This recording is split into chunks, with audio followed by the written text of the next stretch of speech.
ከዚህ በፊት ከዳግም ውጭ ማንንም ላለማየት ወስኜ ነበር። አንተም ከማንም በላይ ጥሩ ሰው ሆነህልኝ ዳግም በማይበት አይን እንኳን አይቻላል። ከዚህ በኋላ ደግሞ ያንተን ጉዳይ ላስብበት እፈልጋለሁ።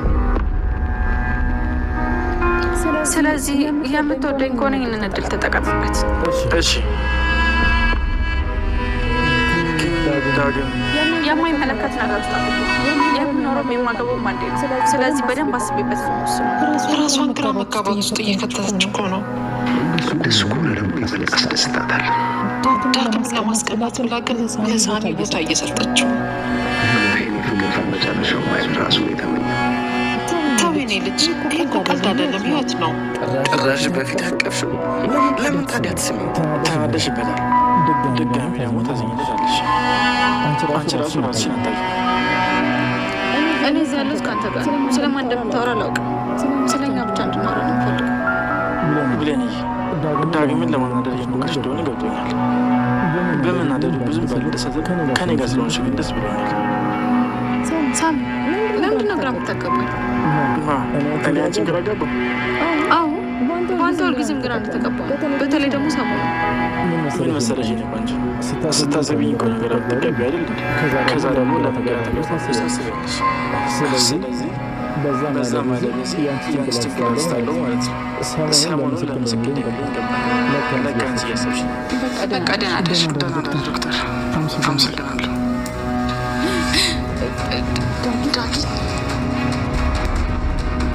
እና በነገዱ የሚሰዎች ፍትሰች ነፍሳቸው በሰላም ታርፋለች። ጆ በድንጋጤ እጅ ከፈንጅ ተያዘ። ሰላምዬን ሲያያት የቤተሰቦችን ፎቶ በቁሙ ጣለው። እሷም ማፍጥጣ በጣም እያየችው ነበር። የጣልከው ምንድን ነው ብላ እንግዲህ ፈጣበት ነበር። እሱም የእናቴንና የአባቴን ገዳዮች ነፍሳችሁ እንዳርፍ እገላለሁ እያለ እያለቀሰ ነበረ። በዚህም የተነሳ ቃል ክላስ ወይዘሮ ሰላም ሂድት ስትልበት በድንጋጤ ፍጥጥን ያለው። በዚህም የተነሳ ፎቶውን ከፊቷ ነው የጣለው። እንግዲህ ፎቶውን አንስታ እነማን ናቸው ትለው ይሆን?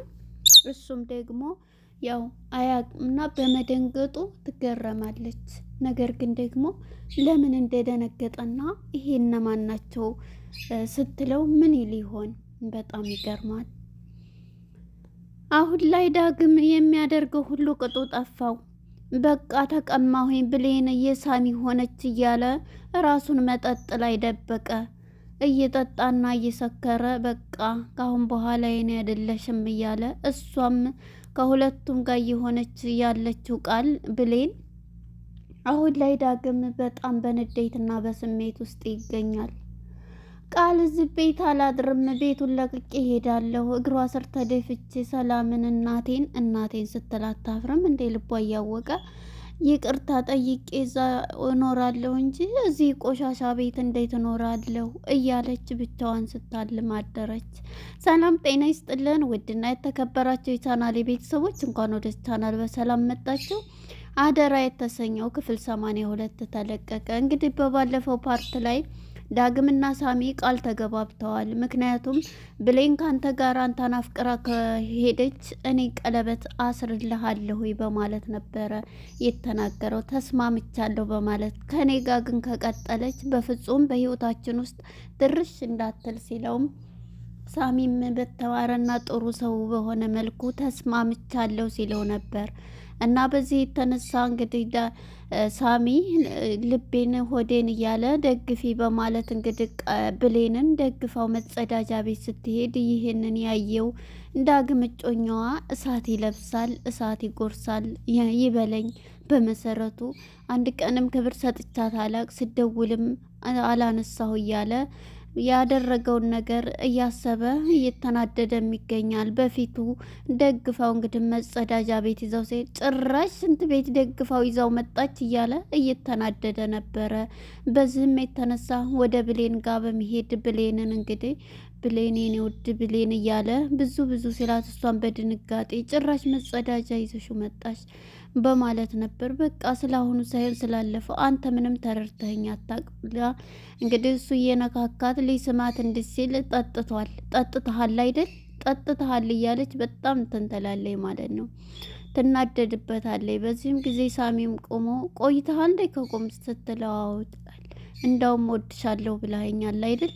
እንዳውም ይሄን ነገር እሰብበት እኔም እያሰብኩበት ነው በቃ እያለ እሺ ብሌንዬ በማለት እንግዲህ ይሄንን የሰማው ዳጊ እሳት ይለብሳል፣ እሳት ይጎርሳል። አሁንም ሄዶ ወደ መጠጡ ነው የሄደው። በጣም ይናደዳል። እንደውም ደጋር ካሁን በኋላ እንደሱ ነው የምሆነው፣ በቃ ተደባዳቢ እንደሱ ክፉ እንደሱ ነው የምሆነው እያለ እንግዲህ ዳጊ ብቻውን ይጨሳል። እዛው መጠጡ ላይ ሆኗል ማለት ነው። በቃ ቶቼ ማለት ነው እያለ እየተናደደ ይገኛል ማለት ነው ዳጊ። የዚህ ጊዜ እንደነሱ ይቀሩ እያለች እንግዲህ ሰላምዬ ከበር ሆኖ ጋቢ ይዛ ስትመጣ ለሱ ልታለብሰው በጣም እየገረማን ነው ይች ልጅ እያለ እንዴ ፍቅራቸው እኮ ደስ ይላል አክስቴ ምን ሆነች ነው እያለ ጆ ደግሞ ይሄን ይላታል። እንዴ ይሄ እኮ ህይወት ነው ቃቃ ጨዋታ አይደለም። ምክንያቱም ዳግም እጮኛዋ ነው። አንተ ግን እንዴት ይሄንን ልታቅ ቻልክ ስትለው አይ አንቺ እኮ ነሽ ስታወሪ እንደዛ የሰማሁት እንደዛ ብሎ ጆ ደግሞ ይሄን ይላታል እኮ ይሄ ህይወት ነው። ስለዚህ ልጅ እንድትጎዳ ከዛም እጮኛ ሆኖ የነዚህ ቀረቤታ ደግሞ ወደ እሱም ለሱም ስሜት እየኖራት ነው እያለች ወይዘሮ ሰላም በጣም እያሰበችና እየሰጋይ ትኖራለች። እናም በዚህ የተነሳ ጋቢውንም አምጥታ ለሱ ስታለብሰው በረደሽ እንደ ብሌንዬ በማለት እንግዲህ ጋቢውንም በአንድ ልብስ ያደርጋሉ። በዚህ ጊዜ እንግዲህ ዳግም ሲያይ በጣም እየተናደደ ነው። እዛው ከበሩ ላይ ቁጭ ብሎ ቢራውን እየጠጣ እየተናደደ ንዴቱን እዛው መጠጡ ላይ አድርጎታል። በጣም ይገርማል። እንዴት እያለ ብቻውን እየጨሰ ይገኛል ማለት ነው። ወደ ወይዘሮ ገኒና ወደ ቃል ጋር ስንሄድ እንግዲህ ቃል ምግብ ተሰጥታ በልታ ይጥማል እንደ መልኩ አይደለም በጣም ቆንጆ ነው እያለች ትላታለች ወይዘሮ ገኒንም ትመርቅና ዛሬ እቺ ሴትዮማ እያለኝ ነበር። እኔ ግን የምወደው አንድ ነገር ዳግምን ተሰጠሽ ነው ትላታለች። ከዛስ እስቲ የምትወጂውን ነገር ላድርግልሽ ስትላትም እኔ የምወደው ዳግምን ከሰጠሽኝ ስትላት ነበረ። እናም በዚህ የተነሳ ወይዘሮ ገኒም ማለት ነው ይህን እያለቻት በቃ አሁን እባክሽ ልተኛበት እያለች የጓደኛዋን መጥፋት እያሳሰባት ነው እንግዲህ የጎረቤቷ። እናም እንግዲህ ተኝታ ዝም ብላ ስለፈልፍ እባክሽን ልተኛበት ዝም በይ እያለቻት ነው እንግዲህ ወይዘሮ ገኒ ሂጂና ተኝ ብላት እዛ ልተኛ ስትሄድ አረ እንደው ምን ነው እንደው አሁንስ እናቴን ሂጄ ይቅርታ ጠይቄ ተደፍቼ ይቅርታ ጠይቄ ከሷ ጋር እኖራለሁ እንጂ እዚህ እንደዚህ አይነት ቤት እዚህ ቆሻሻ ቤት እያለች ራሷን ጻድቅ የምታጫውተው ቃል ማለት ነው እናቷ አለመሆኑን እያወቀች ግግም። ሁለተኛ ደግሞ እናቴ ቤት ስትል አታፍርም እንደ እናቷ ሀረኩና ሳለ እንግዲህ ሰላም ናት ብላ የብሌንን እናት ቀምታ አሁንም ደግሞ ስለዛ ቤት አሁንማ እንግዲህ ጸባይሽን አስተካክሊና እንዴ በጣም እንደ ብሌን ሆነሽ እንትን ታያለሽ። የዚህ ጊዜ አንቺ ትሰሪያለሽ አንቺ እኔ ላደርግ ትላታለች። አዎ ከዛም ደግሞ በቃ ጎበዝ ትሆኛለሽ የዚህ ጊዜ በቃ ወደ ሰላምዬ ትይዛለች ትላለች። ቻሮ ጊዜ ትዩ አለቀቀችኝም እያለች ቃል እንግዲህ እየተሳደበኝ ልተኛም ስትል እንዴት እዚህ ቆሻሻ ቤት እተኛለሁ እያለች እየተናደደች ትገኛለች ማለት ነው። እንግዲህ ወደ እነ ብሌን ጋር ስንሄድ ብሌን እና ዳጊም ማን ነው ሳሚ አሁን ላይ በአንድ ሆነው እሱን ለማናደር ብላ ለብሳ ዳጊ በጣም በንዴት ውስጥ እያያቸው እየተቃጠለ ያንን ቢራ እየጠጣ ይገኛል። በዚህ የተነሳ እንግዲህ ይሄን ያክል እኔ ግን እኮ ልብሽ እሱ ጋር እንዳለ ያስታውቃል። ነገር ግን አሁን እኔ ጋር ያለሽው ዳግምን ለማናደር ብለሽ ነው ይላታል። እንዴ ልጅ ደግሞ እኔ የማስበውን ይመረምራል እንዴ እያለች ነው ብሌን ማለት ነው። እንዴ አንተ ደግሞ አጠገብህ አይደለም እንዴ ቁጭ አልኩት ለምንድን ነው እንደዛ አይነት እንትን የምትለኝ ስትለው አይ አይደለም እኮ እያለ ይነግራታል ማለት ነው። እንግዲህ ዳጊ በጣም ሳለብሶ እሳት እየጎረሰ ይናደዳል። ብሌን በቃ አጥኋት ብሌንን እያለ እየተናደደ እየተበሳጨ ይገኛል ማለት ነው። ዳግም ምንም ያደርገው ሁሉ ጠፋበት፣ ያለቅሳል። እና በዚህ የተነሳ አሁን ይሄ እያስመሰለ እንደዚህ አርጓት እያለ ይናደዳል። እሱም እንግዲህ ጥሩ ሰው መስሎ አሁን የምታገኛ መስሎሃት አጥሃት እያለ በጣም እንትን እያለበት ይገኛል ማለት ነው። በመጨረሻ እንግዲህ ብሌንም ከሱ ጋር እንደዚህ ዳግምን ሲናደር ስታየው አይ ይበቃዋል በማለት እንግዲህ እንግባ ውስጥ ትለዋለች። የዚህ ጊዜ ጋቢውንም አንድ ላይ ነበረ የለበሱት። በመጨረሻ እንግዲህ በቃ ልሄድ ብላ እንግባ ብላ እሷ ቁጭ ብላ ጋቢውንም ነይ እንጂ ብሎ እንትን እየጠበቃን ነበር። ከዛም ተያይዘው እንግዲህ ይገባሉ ማለት ነው። በመጨረሻ ሲገቡ እንግዲህ እሱም እንግዲህ ሳሎን ሆኖ ዛሬ በጣም ትንሽ አሞኛል ይላል። እንግዲህ አዝመሳዩም ሽሱም ለእኔ ብለህ እኮ ነው እንትኑ ዛሬ ነበረ የሚቀየረው እና ዛሬ ትንሽ አሞኛል ይላታል። እናም በዚህ የተነሳ እና ታዲያ ለምንድን ነው የማትነግረኝ በማለት እኔ ልቀይርልት ትለዋለች። እና እሷም እንግዲህ ልትቀይርለት ፋሽስት ይዛ መታ ዶክተሩ እንትን ያለልኝም በማለት አሞኛል በማለት ነው እንትን ያላት።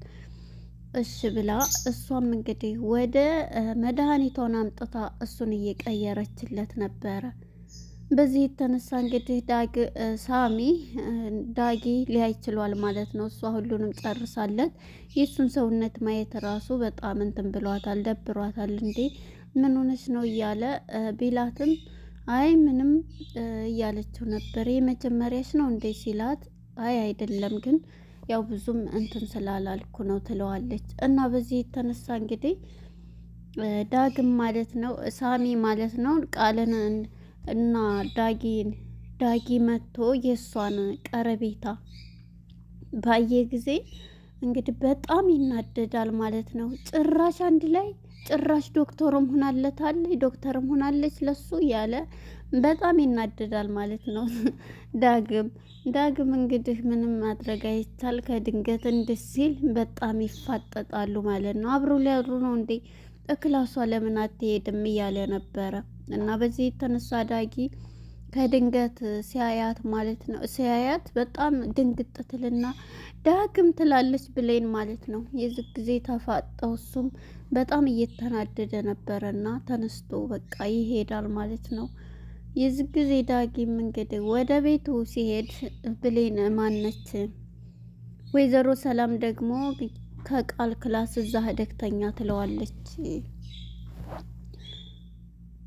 ጆን ማለት ነው። ጆ ደግሞ ምንድን ነው የሚለው እንዴ ከልጅ ክላስ ስትለው ልጅ አለሽ እንዴ ብሎ በጣም ይደናገጣል። እንዴ ከዛ ይሄንን ሲላት አዎ አለኝ ታሪኩ እንዴት አክስቴ ሲል እሱም በሌላ ጊዜ እነግርሃለሁኝ ትለዋለች ማለት ነው። የዚህ ጊዜ እሺ ብሎ እንግዲህ ቃልዬ ክላስ ገብቶ የቤተሰቦችን ፎቶ አውጥቶ ማለት ነው ዳጊ የቤተሰቦች ደም ፈሶ አይቀርም ነፍሳቸው የሚያርፈው ገዳዮች ሲገደሉ ነው በማለት እንግዲህ በጣም እየተበሳጨ ማለት ነው እያለቀሰ ፎቶቸውን ሲያይ በጣም እያለቀሰ ሁሉንም ነገር እያወራ ነበር። ከድንገት እንግዲህ ሰላምዬ ክላስ ልብስ ይዛ ወደ እሱ ስትመጣ ያንን ፎቶ እያለቀሰበትን የቆየበትን ፎቶ በቁሙ እያንቀጠቀጠው ከድንገት ድንግጥ ይላል። እንዴ እሷም ደንግጣለች። ያንን ፎቶ በቃ ሲጥለው እያየችው ነበረ ምን ሆነ ብላ። እሱም እንግዲህ ያንን ፎቶ በቁሟ ጥሎታል ማለት ነው። የሆነ ሚስጥር እንዳለበት ያስታውቃል። መቼም ያው ሰላም ፈዛዛ ናት። የሆነ ነገር ስለሚላት የእሱን ሀሳብ ነው የምትቀበለው ማለት ነው። እነማን ናቸው ስትለውም ለምን ደነገጥክ እነማን ናቸው ብትለውም የሆነ ነገር ይላታል ማለት ነው። ሌላ ሰው ናቸው ብሎ ጆ ሊቀይራት ይችላል እና ምን አስደነገጠው ስትለው የሆነ ሲስተም ስለሚፈጥርባት ሰላም ደግሞ ትታለላለች። ምክንያቱም አሁን ላይ የበኃይሉ ልጅ ነው ብላ ነው የተቀበለችው እና በባለፈውን ፓርት ሆቴል ሂጅ አድራለሁ ባላት ጊዜ ሄዳ ነው ለምን አግሩ ስወርቃ የለመነችው እና አሁንም ስለሚያታልላት ነገር ግን ሳሚ ግን ይሄ ልጅ ተጠንቀቂው ሲላት ነበረ። አሁን ላይ እንግዲህ እጅ ከፈንጅ ይዘዋል። ፎቶውንም የቤተሰቦችንም ፎቶ ከፊቷ ጥሎታል። እንግዲህ ምን ትለው የሆነ እዚህ ላይ ነበር ፊልሙ ሊጠናቀቅ የነበረው። ለነበረን ቆይታ አመሰግናለሁ። መልካም ጊዜ